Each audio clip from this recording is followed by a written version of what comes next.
गेल्या काही महिन्यात म्हणजे गेल्या 5-6 महिन्यात लोटे MIDCमध्ये खूप इन्सिडेंट झाले। त्यामध्ये वायू गळती झाली, रासायनिक केमिकलचं पाणी सोडणे, हे प्रकार भरपूर ह्या 5-6 महिन्यात घडले। त्यामध्ये एक्सेल कंपनीमध्ये वायू गळती झाली, त्यानंतर पुष्कर 5 नंबर त्या कंपनीतून देखील वायू गळती झाली आणि आज पुष्कर केमिकल ही पुष्कर फर्टिलायझर्स ही कंपनी हिचा युनिट 2 ह्या ठिकाणाहून पाठच्या गेटवरून रासायनिक पाणी सोडत होते।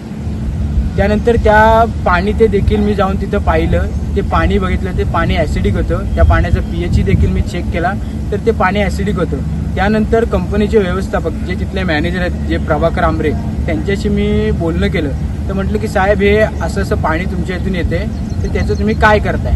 तर साहेब बोलले की मी लक्ष देतो। त्यानंतर फोन केला तर साहेब म्हणतात की तू कोण, तुला काय करायचं, तू कोण बादशाह लागून आलास काय? तर म्हटलं साहेब एक मी स्थानिक नागरिक आहे तिथला, आज आम्हाला होणारा त्रास उद्या आम्हाला त्रास होतो या गोष्टीचा, त्यामुळे मी तुमच्याशी बोलणं केलं। तर त्यांचं हे अश्लील भाषेत आम्हाला वर्णन होतं की तू कोण, तुला काय करायचं ते तू कर, तू कोण काय मोठा बादशाह लागून आलास, हे असलं व्यवस्थापकांचं हे बोलणं आहे। तर अशा या पुष्कर कंपनीवरती योग्य ती कारवाई लवकरात लवकर व्हावी अशी महाराष्ट्र प्रदूषण नियंत्रण मंडळाकडे ही माझी मागणी आहे आणि लवकरात लवकर याच्यावरती कारवाई व्हावी।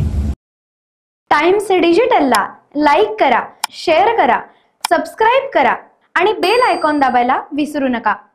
Times digital.